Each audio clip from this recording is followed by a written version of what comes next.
Okay, everybody, I am live and I have prepared a lesson. I've actually done this lesson before, how to film study. And I've been film studying for a long time now, and I've delved very deeply into combat and martial arts and all of these things. I have a lot of knowledge. But even outside of the knowledge, it's about the method. And I learned something really special from my mentor, Kaizen. He came up with a certain method of qualifying things and categorizing things. And then I developed it for combat arts. So, you know, I just want to share it with you guys. So I'm going to give this one to you guys. This is one of my lessons. And how to film study and how to analyze fighting and all the things that you're watching. It seems complicated because, when you really draw out the question that you want to answer is why. That's the end state. Because a lot of times it's like you watch two people fighting in a ring, they both have two arms, they both have two legs, okay? And they both are, at least halfway intelligent. That's what the tests say, right? They tested their vision, this is everything. So it's supposed to be a fair fight. But sometimes it's not a fair fight. And sometimes you're standing close to somebody and you could hit them, but you don't, or they don't, whatever it is. And you wonder why. Why? And that's what film study is supposed to help you figure out. So we need to work backwards. The end state is knowing why were you standing in front of somebody and you did or did not hit them. Right? All right. So we want to work backwards from our why. Let me show you guys this, right? We have why. Well, we need to know where it happened, when, what, and who, right? The 5 W's. Who, what, when, where, and why. Now, today, we're not going to focus too much on the who. I'll touch on it, but we're not going to focus too much on that because that's actually one of the hardest ones. And that's when you go, this is so cool that I start from the end, right?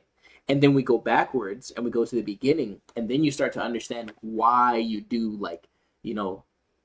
the hard stuff that's in the beginning, and that lays the foundation for finding the why, the end state. Learning backwards is actually the best way to learn, so that you have proper understanding from the very get-go. And then you start off and you're able to do those monotonous tasks. People tend to slow down when they wonder why. You already know why. We know what we're doing here, okay? We know that we're trying to find the why of a film, of any fight, right? So, who, let me briefly touch on that. What I want to do is categorize who, like, you're fighting. Like when you're in a fight. When you're in a fight, this famous fighting game player said, he said, categorize that man. Okay? Categorize that man. When you're standing in front of somebody and you're fighting them, is he a counterpuncher? Is he, an offensive type? Is he, so, see, yeah, I'm very careful with my words. I don't want to just start spitting things out because I have a system for this. And Kaizen has a system for this, right? And we are building up this database and system so that we can truly classify who we are looking at and who we are categorizing them as. So we start with broad strokes, right? Broad strokes is offensive type fighters, maybe defensive type fighters. I'll keep it at that so that we can keep this section of the video short. Okay? Who are you fighting? Is he offensive? Is he defensive? Yeah, let's leave it at that. Now, does he have a lot of experience? Does he not? Now, you can know this before the fight. That way, the fight really started beforehand. But you can know this before the fight. But let's say you don't. Let's say that you walk into the fight and you're just looking at them. You just may have a couple of assumptions. Like, for example, George Foreman is huge. So I'm not going to expect him to be, bouncing around the ring, running around. But then you also have Tyson Fury, who I think is bigger than George Foreman. And he floats around like a butterfly at times. So be careful with your assumptions. But just look at who you're fighting, look at what type they are, and think, okay, that's one element. Now let's move on to the next one, which is what. Now what is really fun to go over. Okay, I got this chart here, right? You guys can see this, right? Okay, I have the PlayStation controller here: circle, square, triangle, and X. Now these all mean different things. Let me grab my marker here. I'll just use my red one. Doesn't matter. These all mean different things. Now the circle represents a jab. Now this is my system. This is how I understand things. Okay, I want to categorize what you're doing in broad strokes, just 4 categories, so that I can understand why you're doing it. So what you're doing, a circle represents jabs, right? This is one of the 4 categories. A jab, right? A jab does not really, it's not a committal thing. It doesn't mean that you're going through and you're throwing anything crazy, you're trying to knock them out. You're trying to maybe get a response out of them. Maybe you're trying to goad them, to bait them into something. Who knows? It could be anything, right? So the circle is a jab. And the reason I chose circle, right? I chose it on purpose because a circle is infinite. It's just a circle. It doesn't end, and it's round. It can go any direction, right? Like a sphere. Like a jab. A jab is just a question. It's just a, hey, how are you doing? And from there, we could go anywhere with this conversation. I could cuss you out. I could start talking about your mama, right? I could give you a compliment. I could be really nice. I could invite you to my house. I could go anywhere with my conversation with the question of my jab. I'm just asking a question and maybe gauging the environment. Or I could be very aggressive. The whole point is circle, infinite possibilities. And the reason why I chose it like this is because when you give it a reason, like if you have a reason behind what you're doing, then it's easier to memorize. That way, when we get to this part, which is the hard part, putting it all together while watching live, is very difficult. It's not easy. When we get to that part, this becomes easier because you already memorized. You're like, oh yeah, just circle. You see jab, you just automatically circle automatically. You got me? All right, so let's keep going. Now, I have a square here. Now, the square represents offense. Okay? Offense. Right? Offense. Now, the reason I chose a square for offense is because of another thing in the system that is called the 4 corners. It's actually a concept in most martial arts systems. And it's one that I've been familiar with since before Kaizen. But he actually stated it in a way that was really cool. And so I like to use the 4 corners specifically as the way to illustrate it. Now, look, I have 4 corners of my body, right? 1, 2, 3, 4. You can see that, right? So when you attack me and you just attack this area, that's just one part. It's not even necessarily a specific corner, but you're just attacking one part of me. So all I have to do is go like this. Boom, boom, boom, boom, boom, boom, boom, boom. And if I'm good, then I'm using one hand and I'm using my vision. I can see you, ba, ba, ba, ba, ba, ba, ba, ba. And then I'll probably counter. I'll go down here, boom, and then come over the top, whatever. But the point is, this is very easy to defend.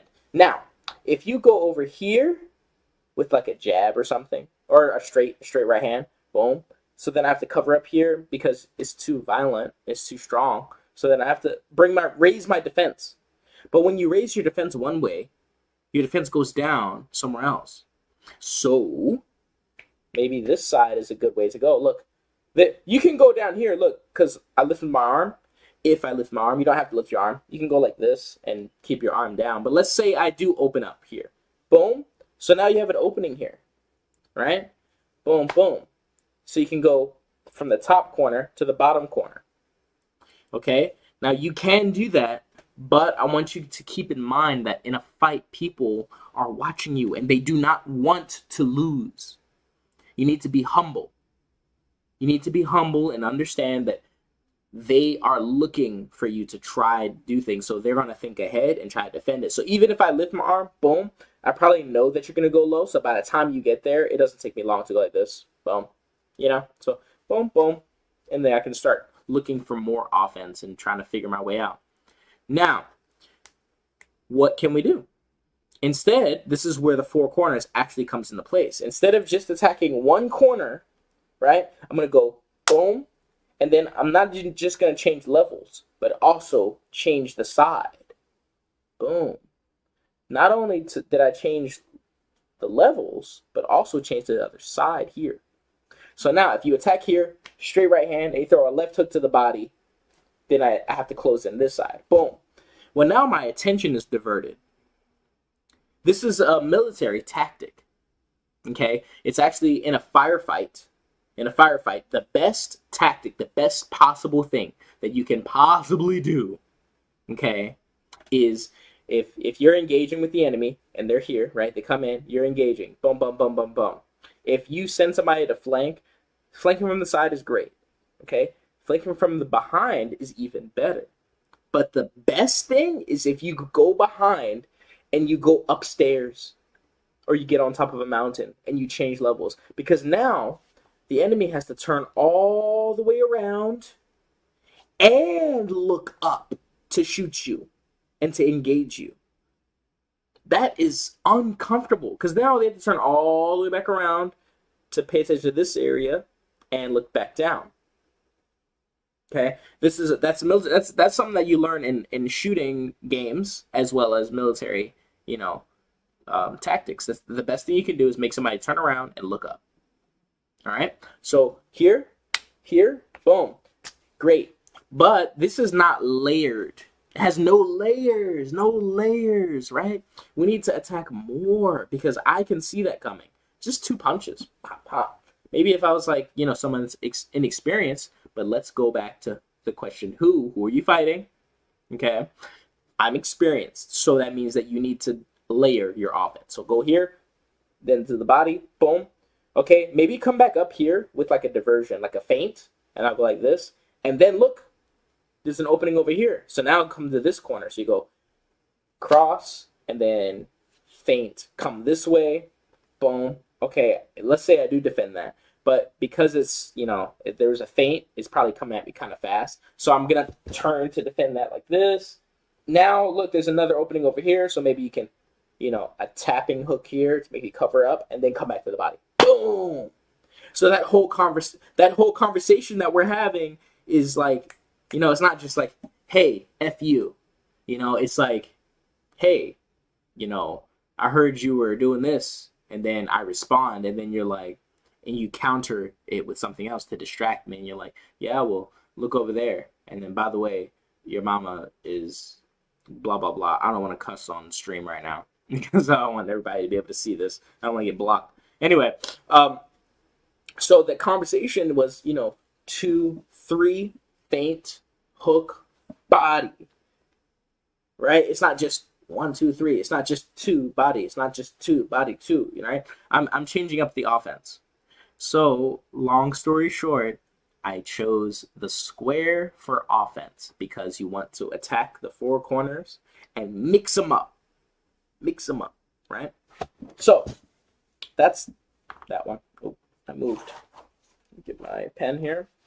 So that is square. Now we have a triangle next. Now, the triangle represents defense. It doesn't mean that you're disengaging. It just means that you're defending. That's a different one, right? The difference between defense and disengagement is that you can turn defense into offense. You can't really turn a disengagement into offense without entering, range again. Or disengagement means that nobody's hitting anybody. Okay? Defense means, okay, there may be a follow-up. All right? So we have a triangle for defense. And you know why? The reason why we have a triangle for defense is because a triangle, look, if anything comes down on a triangle, it rolls off of the slopes on the side. A shelter, a roof of a house, a shelter, right? It's a roof. Think rain, Everything falls off on the sides. So that's why I chose a triangle. It represents stability. Stability. Because triangles, pyramids, the pyramids do not fall over. A tower can fall over, buildings can fall over, that's great. Pyramids can't really fall over, man. It's a triangle. It's such a stable shape. So that's why I chose it for defense. Now, keep in mind also the principle of defense, having stability. When you attack, you understand that it's an opening that you're doing. So that's why defense is more important, because if you have no openings, then eventually time will be on your side and the enemy will make a mistake. Once they make a mistake, you get to make the decision because you're stable, you're happy, you're defended, and you make a decision to attack the enemy and counterattack or whatever you want to do. Okay, so now we have our last letter here, which, if I can find my marker, there it is. We have our last letter here, which is, or I'm sorry, symbol, which is an X. It's an X. Now the X is, you guessed it, what I just talked about, disengage. Disengagement, right? Disengage. Now what that means, because that's different from defense, like I said before, disengagement means that nobody is fighting. Why? Because I ran away. Live to fight another day. Right? I don't want to fight. So I said, nah, I'm going to go take a walk over here. The most common disengagement is to simply walk away, to be out of range of the opponent. So, and that'll come to our next one, which is, well, actually, it's not our next one. Our next one is when. The where is another question right before we get to the why. But, if you go to zone 4 to zone 5 where nobody can hit anybody, right? If I'm outside of jab range, the longest normal that I have, right? If I can't kick you, if I can't punch you, then nobody can hit either person, right? So no offense, nothing will happen to them. I'll put an X at that point. I'll put an X if it was done on purpose, if it was a disengagement. You know, if they turn out, if they actually decide to break off and break away. And that tells me a lot about, you know, when they want to fight. There's a difference between defending and saying, hey, I still want to fight here. I'm just going to defend and hold my ground. Or even if you step to a different angle, like you're still setting something up. But disengagement is like, nah, this is not the time. This is no place for you. You know, this is no place to fight. So that's really important to quantify. Okay, so we've gotten through the symbols here. Right? We have our circle, square, triangle, and X. Great. Wonderful. Awesome. Now we want to talk about when. When does this stuff happen? And we have our bottom right here, which is time. Oops, I just went through my eye there. It says time here. Okay, so let me rewrite that. I'll write it in red so you guys can see it. Now, in boxing, it's a 3-minute round. So that's pretty easy for me. I'm going to separate it into 1-minute intervals. All right? 1-minute intervals. So I have 1, 2, 3 on this graph. I have a little graph here. And we're going to use this in a second. Okay, so these are 1-minute intervals, right? And that's how we'll watch the round when we do it. But before we actually get into the time, we have to go into the where, which is the last one here. All right.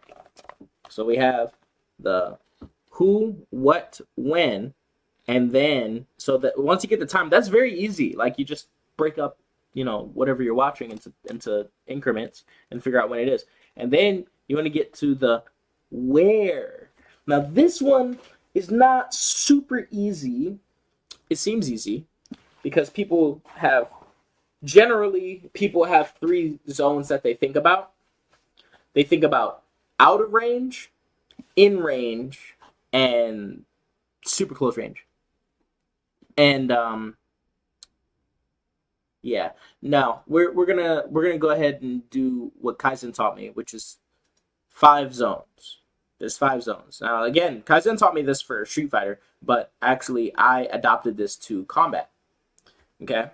So the 5 zones, which I have on the other side here, on this side is the 5 zones here, right?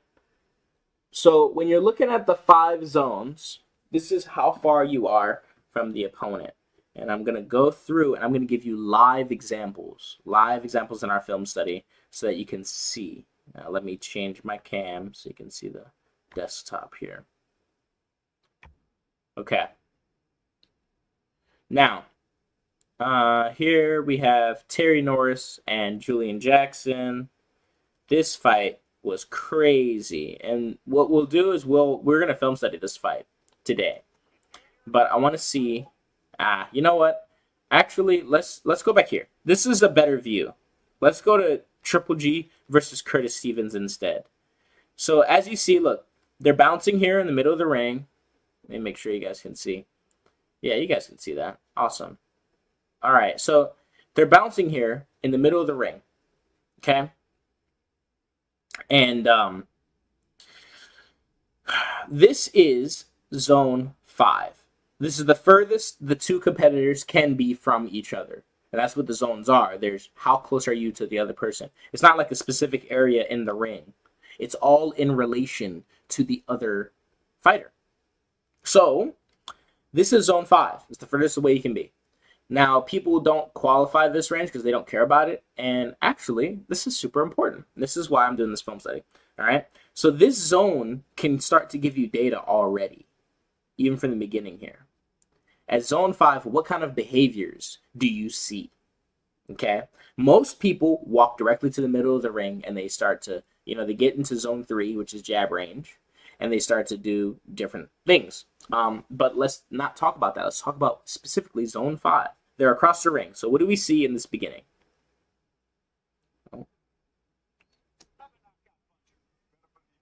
Okay, bell rings. Okay, they both start for the middle.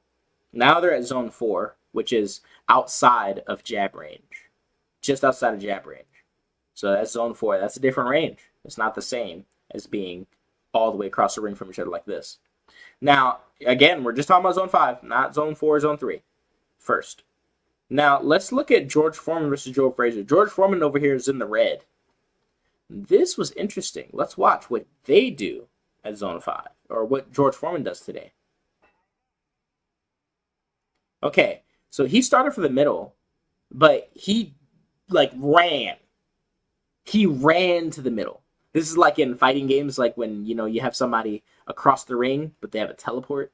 They, teleport to the other side and try to get really close to you. Because right now, look, they jumped in to zone 1, zone 2, that around zone 2. And he throws a big punch, right? So he just teleported. So this is another behavior that may happen and can give you data that you want to watch out for. Julian Jackson and Terry Norris, you'll see, let's see what they do in the beginning. You can barely see them in this fade, the cross fade here, but watch. They're across the ring from each other. Okay. They both walked in, but it was a little bit of a feint from Terry Norris. Now, this goes back to our first question. Who is this? Now, George Foreman's a big man. Let's go back. George Foreman's a big man. So he ran in, right? He ran in and did something big, right? He's so big. He's so much taller than Joe Frazier. And Joe Frazier is also a forward fighter, so, he also came to the middle. Now, Gennady Golovkin, who's that? Everybody knows Gennady Golovkin is a knockout artist. He comes forward, he has an educated jab, but Curtis Stevens was a boogeyman of a knockout artist himself. Curtis Stevens was known for knocking everybody out, and this was actually a test at the time. At the time, people were like, oh, Curtis Stevens, he's a knockout artist too. Let's see if Triple G really got, if he's really like that. So they did, and of course he caught him. He was able to knock him out. Now again, they both walk to the middle of the ring. So these are maybe a little bit more patient fighters, right? They're not necessarily always trying to take immediate control. Now again, let's go back to Terry Norris. When he starts, he's very nimble. You see his nimble footwork. And I can't remember which fight it was. There's another entry where he actually snakes around the side of the right side or left side of the ring. He immediately flanks the middle of the ring instead of going straight. But in this one, he just comes in, he starts bouncing, and he immediately disengages. As soon as they got to zone 4 and they start to get to zone 3, he backs up. Now Julian, remember who is Julian? Because remember, Terry Norris is very, very slick. Very slick. But who is Terry Norris? Terry Norris is a knockout artist as well. And so, look, he walked through the center. So he didn't just walk forward from zone 5. He just kept walking through zone 4, through zone 3. And he says, hey, I would really like to have a conversation with you at zone 2 and share some ideas. Like that's basically what Julian Jackson is saying here. So zone 5, the different things that you see there, you may see people run at you. They might try to teleport to you. They may come in and feint a little bit, like they may enter quickly but exit quickly, right? They may slowly walk, up to you. They may also taunt at this range. They may, look around and taunt. And this also leads to people doing this in zone 4. So zone 4 is just outside of jab range, right? And we can actually use this now. So right here, when they bounce right here, look, this is zone 4, just outside of range. So what do you see here? A lot of times, like I said, you see a lot of feints. You see taunting. You see people looking around, raising their arms up, like Canelo versus Billy Joe Saunders. When he hit him, and there's a disengagement to zone 4, and he hurt him, he said he felt his orbital bone break when he hit him. And so he started raising his arm, going like this. Here, if you don't believe me, I can show you.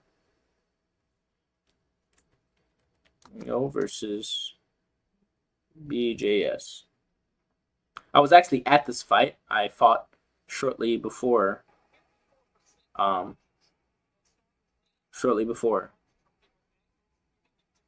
It's probably here.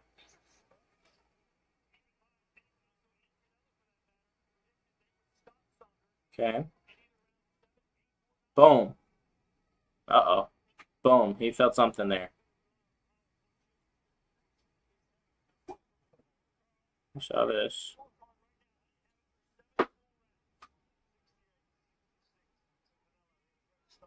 Where is it? I just want to see the part where he raises his arms. Boom. Oh, it's getting there. I know he caught him a couple times like that.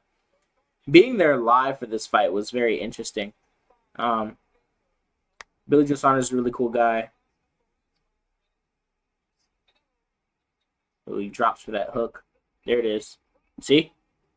Right? He's really right at zone 3, like just now getting into zone 3. But that disengagement to zone 4, right? He raises his arms. Right? As he moves forward at zone 3, Billy Joe Saunders tries to maintain zone 3, the jab range. So we'll come back to that. But zone 4, again, it's outside of range. You see a lot of feinting. You see a lot of, people kind of enter into your zone really quickly and try to bait out your jab and different things like that. Some people that are really smart, they jab the air at this range. So in this case, you'll see Terry Norris feint a little bit. Boom, right? He bounces and he goes backwards to draw him. He's trying to draw Jackson out immediately. Right? He jabbed. He was way out of range. He like barely dipped into zone 3 and then stays out. So here you'll see a lot of floating around like a butterfly. Right? You'll see disengagements like that. Walk away, walking. All right? So now we'll get into zone 3. What do you see at zone 3? Of course, you see jabs.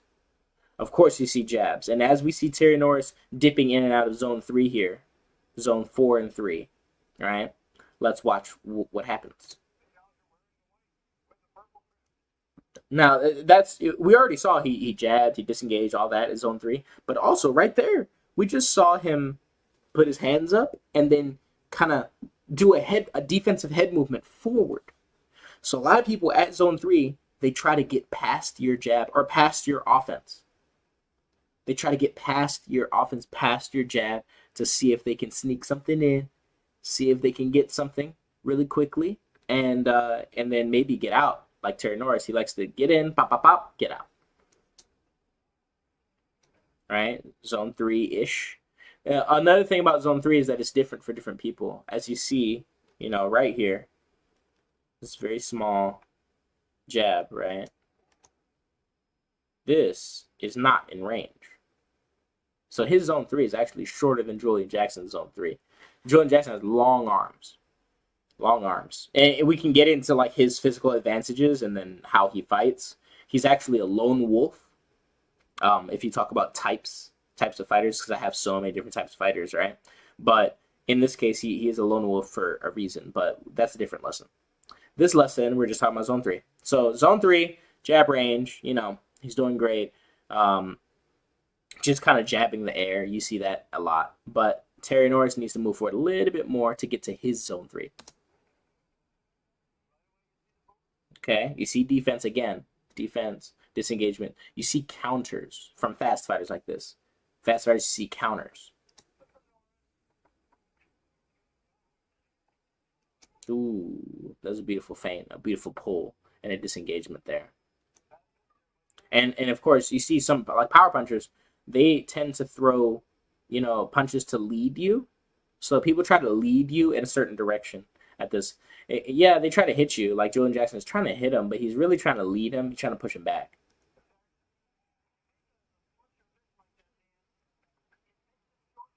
Hence why you see the feints. You see the feint, and then he attack the body. And hey, look at that. At zone 3, and I'm not talking about the punches, I'm talking about what is the purpose of what he's doing. Look at where Terry Norris is. He's against the ropes. And he finally backed him up against ropes, and now Julian Jackson has finally put his hands on the opponent. He's been missing. Terry Norris has been moving and floating around. Now he finally pinned him down. He said, "Stay here, you little jackrabbit, and let me catch you." See? Boom. He's been leading him. Right? There's a feint there. And you say, okay. I see you were trying to get past my jab at zone 3, like we talked about. And then he's able to just walk into zone 1. We'll talk about zone 1 in a second. Now,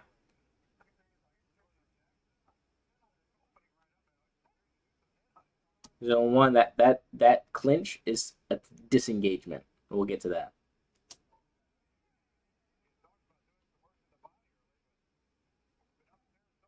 Okay, so they started at zone 2 here, and now they're back at zone 3. Let's look. Another counter opportunity there. And again, so we see defense forward, we see jabs, we see feints, we see leading, right? And we see entries, and like offensive entry. So those are the things that we see at zone 3. Now let's talk zone 2, because we've seen some combinations here. Zone 2, we see people attack the 4 corners, of course, mix-ups. But we also see some other stuff. And that, I'll go back to zone, I'm sorry, let's go back to George Foreman.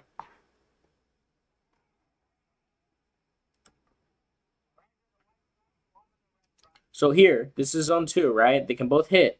Now this is actually a disengagement.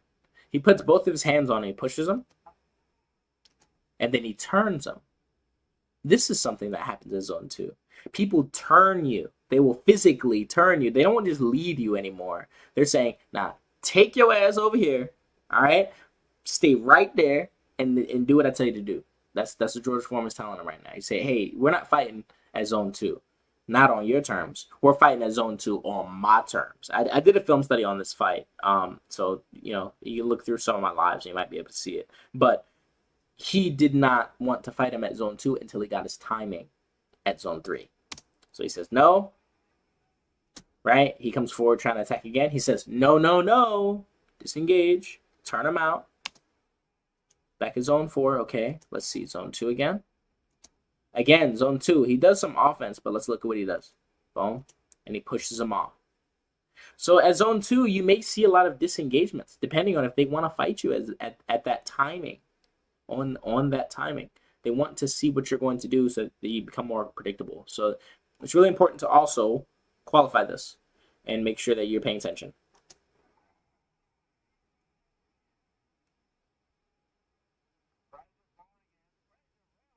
There we go, and there's another disengagement there from George Foreman at zone 2. Back to zone 3. Look, he's like, nah, we're not even playing this game. He said, as soon as you come in, get over here. Gives him a body shot. And then pushes him away. Zone 3. This is such a beautiful fight. This fight is so beautiful.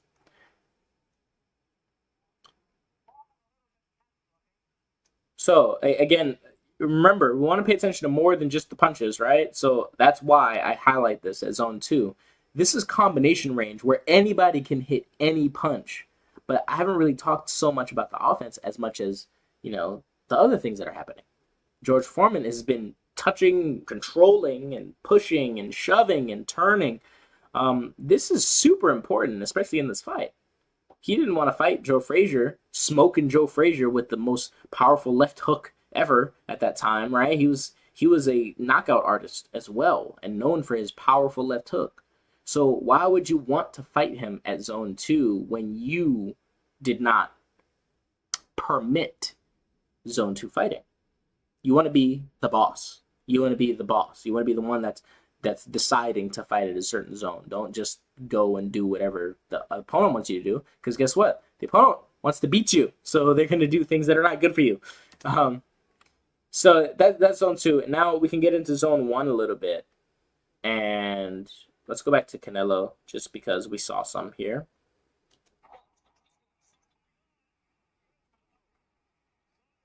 Okay, he's hurt.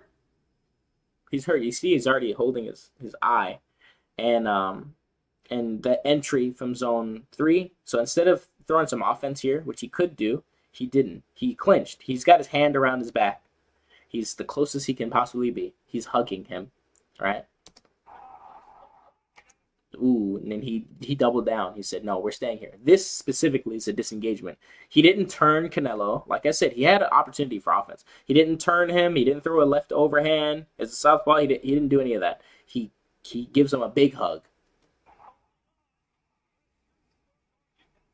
Okay, ref separates them. They're in the zone 4, zone 3.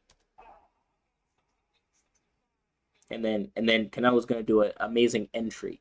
He's going to enter from zone 4-3, like he's going to step and skip that zone and go to zone 2 with a hard body shot.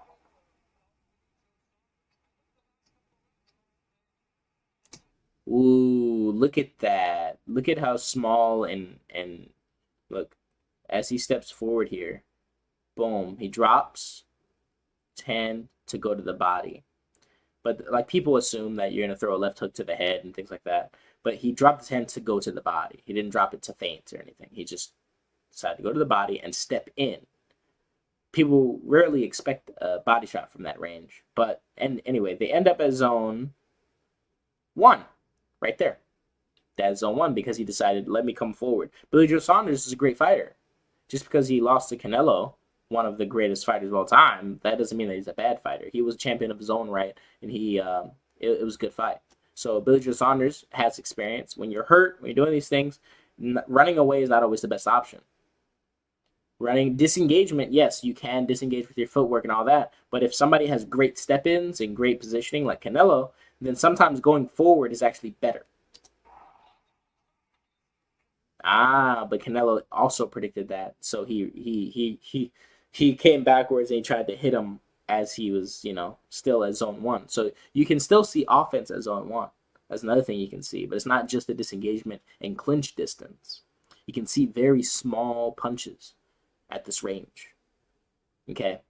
So, all of that to give you, right, the 5 zones and the 4 things that we're looking for. Let me go back to our camera here.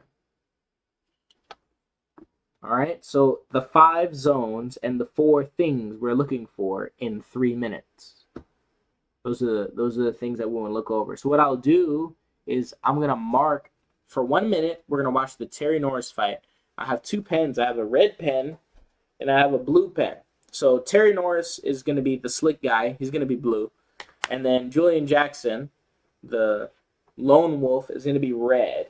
All right, so let's go back. Let's go back to our desktop here. Let's go back. Let's go back. And then let's see what Julian Jackson does in this first round. That way we can do the best film study in the world. This is you put all these together, you make the best film study in the world. You'll be able to see so many different things. But again, the missing element here is actually the who. I know we talked about that briefly, but that is the bar none, the deepest part of this is the who. Who are you fighting? Categorize that, man. So anyway, let's watch. So again, this whole time, it's hard to look at both at the same time. So maybe holding it like this and then kind of marking over the 1 minute and marking at the correct zone, right? Zone 1, 2, 3. Those are the main ones you'll be at when you mark these. And then you just kind of go from there. I'll show you. So you just mark an X, a triangle, a square, or a circle for all the different things. Okay. Forward. No jab.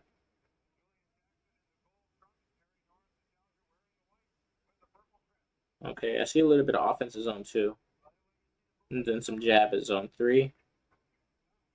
Oh, jab and offense. She's coming forward a lot. First 30 seconds. More offense from zone 3, actually. Okay, zone 2, zone 1 offense. Disengagement from Terry Norris, but that's not that wasn't Julian Jackson doing that. Okay, jab and offense. 15 seconds. Defense there. There was some defense at zone 2. Oh, more defense. He got caught. He got caught. He was trying to hit him. He got caught. He disengaged there. Zone 3. Okay, and that's about a minute, right? So now let's look at what I have here. Okay. Oh, snap. That's not what I want to look at. All right, let's go to the cam. So let's look at what we got here. Okay. I've got, there we go. All right, so you see I've got some he started off with offense. That was kind of the first thing he did. And then we see some jabs at zone, 3, but it's mostly like leading into offense. He tried to remember he got him at zone 1 at some point, right, in the beginning of this round. But once they broke off, he tried to throw jabs, and then he got caught with a counter, and he had to defend himself. So he was jabbing and doing offense here, and then he got caught with a counter, and he started disengaging at, zone 1 and 3 and defending. This is what's happening. This is what's happening, right? This is what's happening. Now, where's my blue pen? Oh, Jesus. All right, there it is. Let's watch the same minute from Terry Norris's perspective, right? We have to switch the perspective. So desktop. That way you guys can come with me.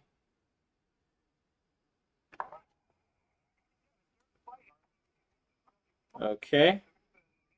All right, we're here. I know the first thing he did was a disengagement zone 3. So, boom. Okay. Let's see some defense. So he defended. Okay, and he also did a counter. So let's call that a square early on. More defense. Ooh. All right. Boom. I'll put that on that square. Oh, more defense on the zone 3. He is actually defending that, and then he disengages this. He disengages that zone 1 offense. Okay. And then catch. Oh, he came with offense. Okay. Ooh, big counter. So he countered. He's hurt. Zone 3, zone 2. Jabs and offense.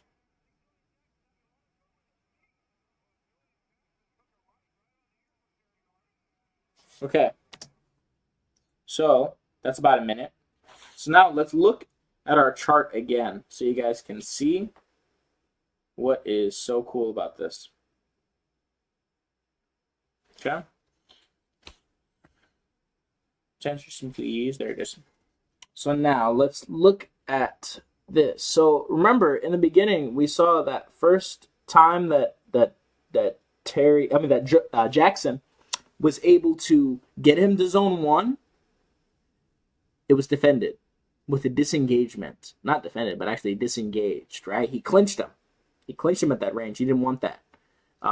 Even in the beginning, he disengaged by backing off in the very beginning, and he started working off his jab with defense. So he defended the jab, and then he countered.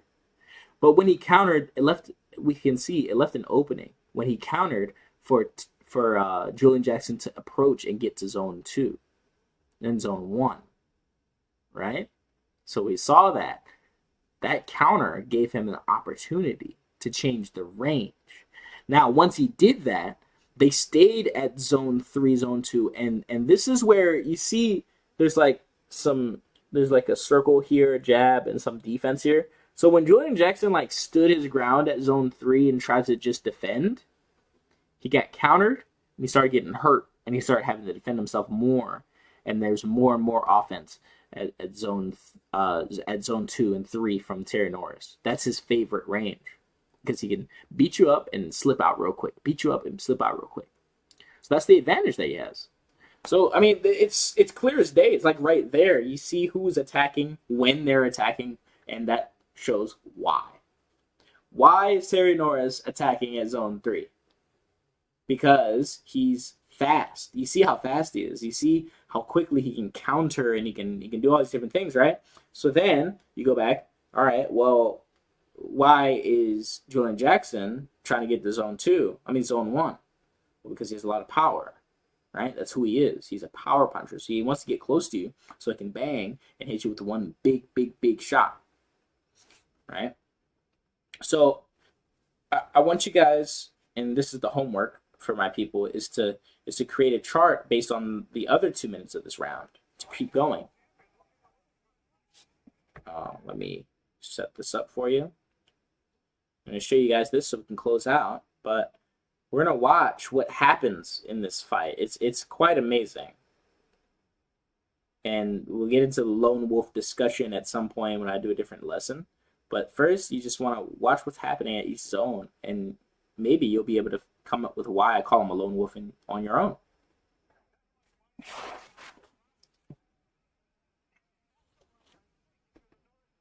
Also, a feint is a jab, so those are jabs right there.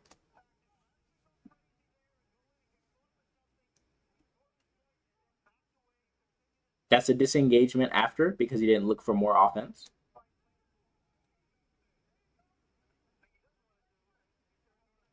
That's offense at zone 1. Beautiful. A disengagement with no jabs or anything. So he just disengaged on his own. That was just by itself.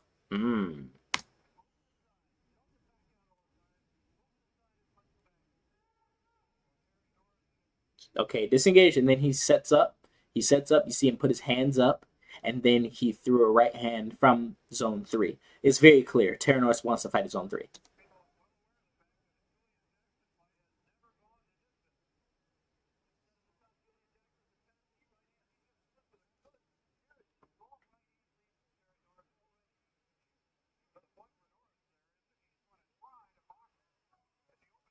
Another thing to note is the circular motion of this fight.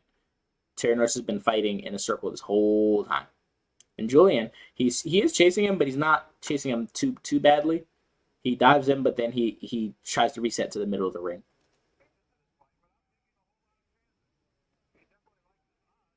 See, right there, he ends up back in the middle of the ring. So that's a great choice. Great choice from Julian.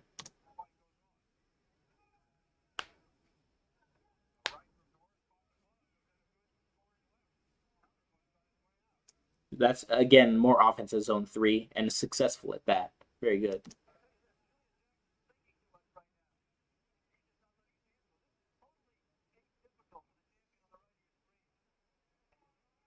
You saw the bouncing there, right? The rhythm bouncing. This is a great tool to use if you know how to bait people. Look like you're setting up, and then just disengage. Say, nah, it's okay. Let's see what you got.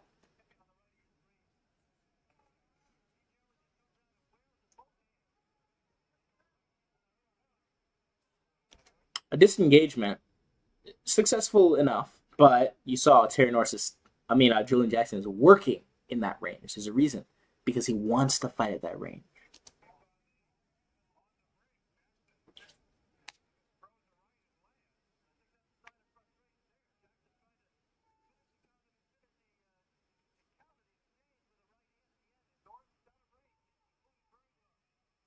You should be able to predict this, right? He just disengaged and they're coming in zone three. He's probably going to look for offense right here. Let's see. Okay, he looks for a counter jab. He's looking to catch him with something. Again. See? He just went in for offense, right? You're able to kind of sense these things. You would sense these things. I mean, yeah, sure, I've seen this fight a couple times, so I already know. But just by knowing who they are and having a reason for why they're doing certain things, you can predict them.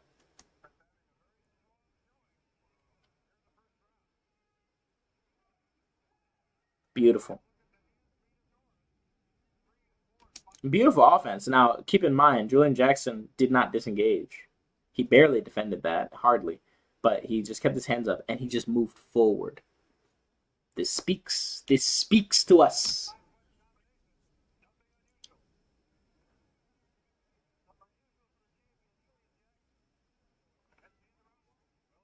This is the second round, and this is the end of the fight. Now, there are these small things that lead up to what ends up happening in this fight. So, again, I'll do a separate film study. Maybe I'll have in my class, in my school, and I'll actually schedule a lesson for this because the lone wolf is an ingenious creature, but they don't always use their advantages as they should. So, just watch and see if you can spot those small things that have been happening already in the first round, and they lead to the crazy outcome.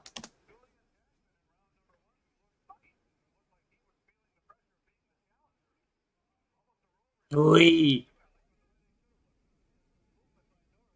He's brave. He's very brave. Very brave. If you think I'm talking about Julian Jackson, I'm not. I'm talking Terry Norris is very, very brave right now because he is staying where Julian Jackson clearly wants to fight at zone two, and he stayed there. That's scary.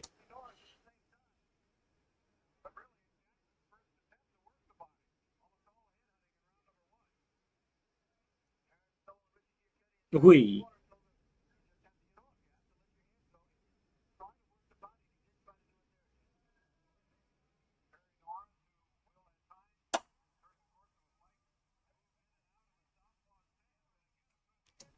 He hurt.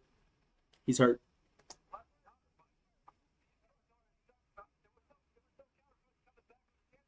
Oh.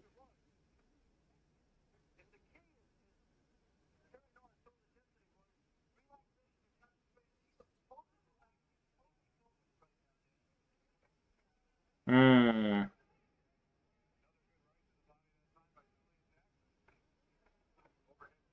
Mm. Those were some thudding shots right there.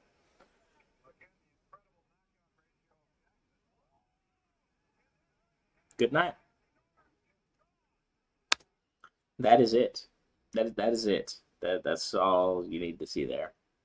So again, I will do a future lesson on this. We'll get to the types of fighters. It goes back to that first question of who.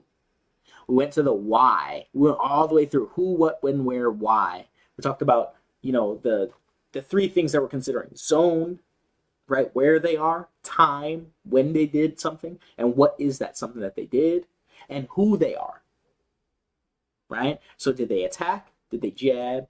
Did they defend? Did they disengage? And who is it that's doing this? Which leads us to our why. But we're still missing some context, like because you can't just do that and say, well, this guy just put his hands up. Why? Because he wants to defend himself. Like, okay, that's really basic. I see a lot of film studies out there, and they're just saying he put his hand up to do this counter. I'm like, dude, he's a person. He's a complex person. Okay? The complexities of a human being are damn near infinite. That's why we can make all this music, make all this poetry, make all this stuff with just 26 letters in the English language. And we can still find new ways to draw emotions out of people.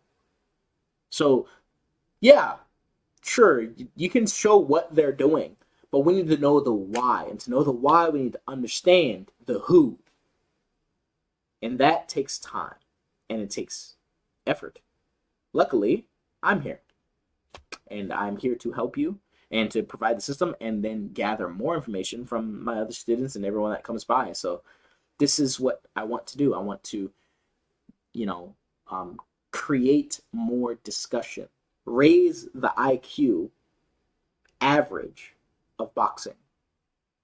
The average IQ of boxers, of boxing fans and boxers, is considered low compared to other sports. If you watch even jiu-jitsu, other combat sports, certain combat sports, if you watch jiu-jitsu, the people that are fans of jiu-jitsu, they know a lot about the positions that they're in and the strategy.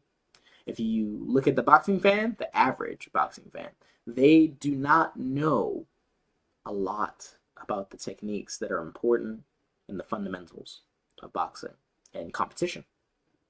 So that's why I'm here. And I'm really happy that you guys came to this film study. I was really glad that I was able to put this together and show you guys all these different things. As you guys can see, this is my school, right? I have some posts here, learning about the art of timing, things like that.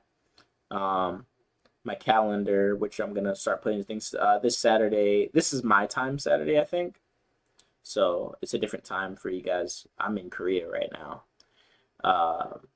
And this is my classroom, right? So I have my intro to Rule of Three in here. It's ready so for people to, you can buy these different things. And this is my training course. It's almost finished. I think I've finished most of the filming, and I have maybe 1 or 2 more drills to add into here. And this is a 6-week training course, but really just gives you drills that you can use at any level, from professional to amateur to beginner, whatever it is, especially beginners, that if you want to learn how to work out, how to get better, maybe, you know, get more physically fit, but really learn the fundamentals of not just boxing, but just how to practice anything, then please do buy the white belt training course when it comes out. And yeah, thank you guys for coming. Again, please do join my school. And it's, the community is free. You guys can come in here, start talking about, you know, combat psychology, technique, conditioning, and my film studies. And yeah, please do join. I'd be happy to have you guys here. So thank you. Thank you for coming. And I will log off. See you guys.